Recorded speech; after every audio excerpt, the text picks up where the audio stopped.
Welcome to a series called The End of Times, where we're going through the book of Revelation, verse by verse, to see what it is we should expect to happen and what it is we should be doing in the end times. And as we've gone through this book, we have gotten to the place of Christ's returns, and we spent several episodes talking about what that looks like, what he looks like specifically, because all aspects of him are very important. And then we spent a few episodes talking about the war, because he comes to judge and make war. And the war has to take place before he can sit on his throne and judge. And this war lasts pretty quick. And we talked about that for the last few episodes, but we're going to pick it up where we left off, which is the war is over. And we're just going to pick it up in Revelation 19, starting verse 19. And I saw the beasts, the kings of the earth, and their armies gathered together to make war against him who sat on the horse. Then the beast was captured, and with him the false prophet, who worked signs in his presence, by which he deceived those who received the mark of the beast, and those who worshipped his image. These two were cast alive into the lake of fire burning with brimstone.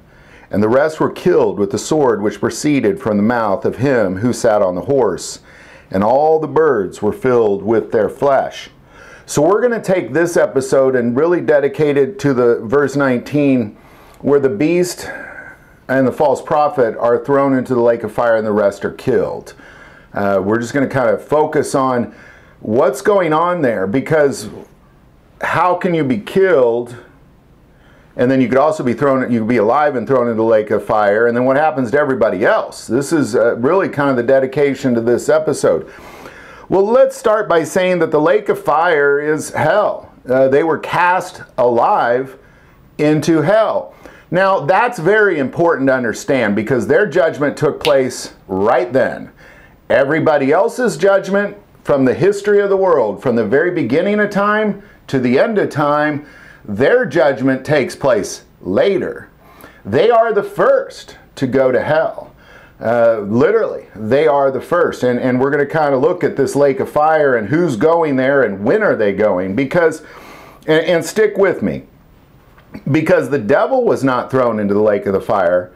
Only the Antichrist and the false prophet were. The devil, if we look further, verse 20, then I saw an angel coming down from heaven, having the keys to the bottomless pit, and a great chain in his hand, and laid hold of the dragon, the serpent of old, who is the devil and Satan, and bound him for 1,000 years.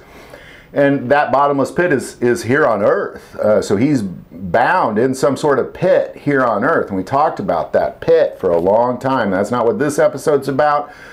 But go back. A lot has happened with that pit throughout Revelation and throughout tribulation as well. But what we're looking at here, let's kind of stay focused on the fire, because the devil went into the bottomless pit. The Antichrist and the false prophet are thrown into the lake of fire, and that's very important to understand, because the rest are dead. So be very clear. Everybody that came up against Jesus and everybody that received the mark of the beast, they're dead. They are dead at this point. The rest are dead. It is only the Antichrist and the prophet who actually have gone to hell at this point. Stay with me. So what we're looking at, so let's just kind of focus on the dead for a little bit, because what happens is anybody who has died throughout the history of the world is dead. They're not in heaven or hell. I'm sorry, they're not, because judgment has not taken place yet. We'll talk, stay with me, because we're just kind of introducing this idea. And this is why the Catholics, many thousands of years, came up with the idea of purgatory, because scripturally, judgment doesn't take place till after the 1,000-year reign of Jesus Christ, and we'll see that today. So the first resurrection, so the people that are dead, everybody that died during tribulation, everybody died since Adam and Eve, everybody that's died at any point on the earth, they're dead. The false prophet and the Antichrist have been cast into hell. The dragon, Satan, has been thrown into the bottomless pit. But then resurrections begin to occur. And we're going to kind of, again, stay with me on the lake of fire. This is what it's not about, the resurrections. And we'll spend a lot of time talking about the resurrections. Just stay with me. If we jump to Revelation 20, Verse 4, and I saw thrones, and they sat on them, and judgment was committed to them. And I saw the souls of those who had been beheaded for their witness to Jesus and for the word of God, who had not worshipped the beast or his image, and had not received his mark on their foreheads or on their hands, and they lived and reigned with Christ for 1,000 years. But the rest of the dead did not live again until the 1,000 years were finished. This is the first resurrection. So what you have here is you have the Antichrist and the false prophet. They are cast into the lake of fire. The rest are dead. Everybody else is dead. The devil is cast into the bottomless pit, and it is only the saints who lived through tribulation and the saints who died through tribulation that are then reigning with Jesus Christ for 1,000 years. So if you are fighting in tribulation, or you are held in a court and they ask you to denounce Jesus Christ or die, and you do not, and you die, you then are within this first resurrection. So of all of humanity, other than Jesus himself, who resurrected, and one other person who resurrected while he was here, other than that, the rest of the dead from Adam and Eve on, they have not been sent to, like, heaven isn't a thing yet. And you know, again, hang on with me. So these are the only people that are alive at this point, is the saints and Jesus Christ. And you know, I don't like to go ahead in Revelation, but we kind of have to, because I want to show you what the lake of fire actually is.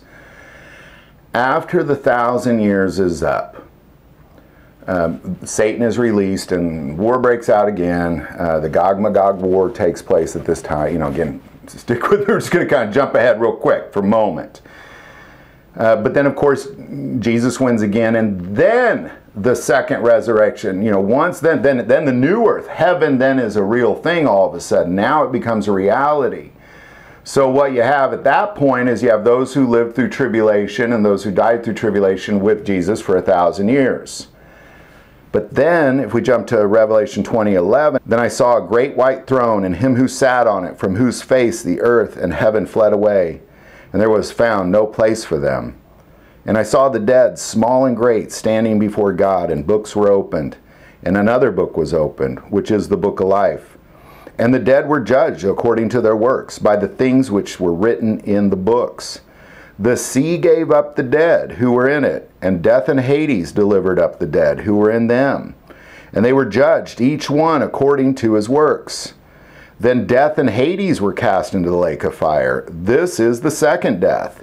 And if anyone not found written in the book of life was cast into the lake of fire. So now this is the moment. This is the moment. Anybody who has died throughout the history of the world, there is a moment where they are resurrected. And then there is a second death. They are cast into the lake of fire. Even if we jump ahead even further, after the new earth has been created and people are kind of finding their place in heaven, it says this in verse 8, 21:8. But the cowardly, unbelieving, abominable, murderers, sexual immoral, sorcerers, idolaters, all liars shall have their part in the lake which burns with fire and brimstone, which is the second death. So again, you know, just to kind of pull all this together, you know, what you have at that, when Jesus Christ returns is you know, anybody that has ever died is you know, is just kind of waiting for that moment. There is no time outside of the earth, so you know, it's a millisecond. You know, you blink and then you're in this second resurrection. Even if you died 2,000, 3,000 years ago, you die, you blink, you're in the second resurrection, and now you're in that moment 1,000 years. So ultimately what you have is you have, you know, and then the judgment is taking place. Those who are written within the book of life go into heaven, and those who are not get cast into the lake of fire. And death and Hades, those things that bound those people, they're also cast into the lake of fire. So there's no more death, no more anything. That's the second death, is the last death. There is no more death. So ultimately what you have at this moment is you have the Antichrist and the false prophet are cast into the lake of fire. The devil is cast into the bottomless pit. Only the dead that were in tribulation are resurrected. This is the first resurrection. And those who are alive in tribulation continue to live for 1,000 years with Jesus Christ reigning here on earth as it is in heaven. But it is only after the 1,000 years that the true judgment, the judgment of all the dead, the sea give up the dead, death and Hades give up the dead, the earth gives up the dead, and all the people that ever walk this earth are then judged.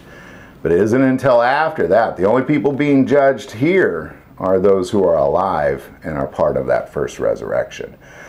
So let's go back and read what we read again. And I saw the beast, the kings of the earth, and their armies gather together to make war against him who sat on the horse and against his army. Then the beast was captured, and with him the false prophet, who worked signs in his presence, by which he deceived those who received the mark of the beast, and those who worshipped his image. These two were cast alive into the lake of fire, burning with brimstone. The rest were killed with the sword which proceeded from the mouth of him who sat on the horse, and all the birds were filled with their flesh. So there you go. I hope this helped. A lot of people I think it's a very confusing issue on, when's heaven take place? Who goes to heaven? Who goes to hell? When do you go to hell? Who's around with Jesus? Who's getting resurrected first? Who's getting resurrected second? It's a very confusing issue, but again, it's the Antichrist and the false prophet get cast into the lake of fire. The devil goes into the bottomless pit. Other than the saints, everybody else is dead. Then the saints who died during tribulation are raised from the dead, and the saints who still are alive, and the saints who are resurrected from the 3.5 years of tribulation live with Jesus for 1,000 years. After the 1,000 years are up, then the entire world is judged. Anybody who ever walked on this earth ever, then they are judged. So it's very important we understand the two separate moments of judgment that take place here. One is at Christ's return, one is after the 1,000 years of reign, and then the Antichrist and the false prophet will have a little more company in that lake of fire. So hope this video helps. Any thoughts or insights you might have on that, definitely put that below. If you like this video, click like and subscribe. Feel called to support this channel to Patreon. That link is also below. But the most important part of this channel is we take prayer requests, so please don't ever hesitate to send that in. Thank you for watching this episode of God, Family, and Guns. And as always, love God, love your family, and love guns.